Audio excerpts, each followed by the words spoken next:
श्रीमद् भगवद गीता अध्याय 2 श्लोक 13। देहिनोऽस्मि मन्यता देह कौमारं यौवनं जरा तदा देहात्म प्राप्ति धीर्यस्थ न मुह्यति।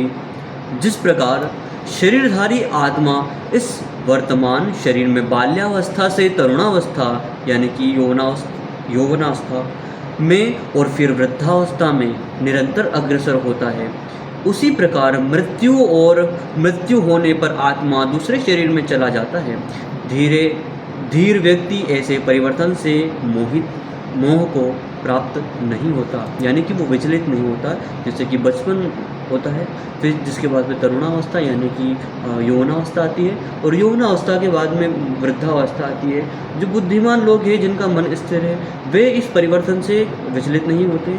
उसी प्रकार आत्मा की भी अवस्था एक अवस्था से दूसरी अवस्था में परिवर्तित होती रहती है, किंतु भौतिकवादी व्यक्ति उससे डर जाते हैं, और जिनका मन स्थिर है, आध्यात्मवादी है, वो उनसे डरते नहीं हैं।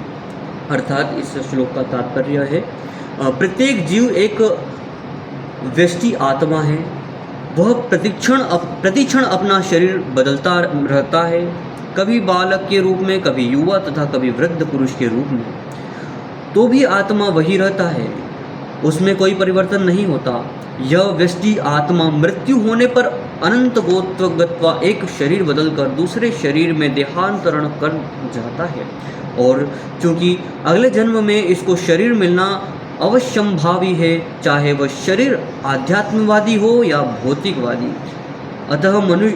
अतः अर्जुन के लिए न तो भीष्म न ही द्रोण के लिए शोक करने का कोई कारण था, अपितु उसे प्रसन्न होना चाहिए कि वे अपने पुराने शरीरों को बदलकर नए शरीर ग्रहण करेंगे, और इस तरह वे नई शक्ति प्राप्त करेंगे। ऐसे शरीर परिवर्तन से जीवन में किए कर्म के अनुसार नाना प्रकार के सुखोपयोग या कष्टों का लेखा हो पाता है। क्योंकि भीष्म व द्रोण साधु पुरुष थे, इसलिए अगले जन्म में उन्हें आध्यात्मवादी शरीर प्राप्त होंगे, नहीं तो कम से कम उन्हें स्वर्ग में भोग करने के अनुरूप शरीर तो प्राप्त होंगे ही। अतः दोनों ही दशाओं में शोक का कोई कारण नहीं होता।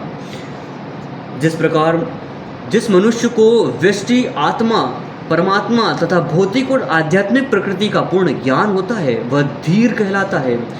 ऐसा व्यक्ति कभी भी शरीर परिवर्तन द्वारा ठगा नहीं जाता।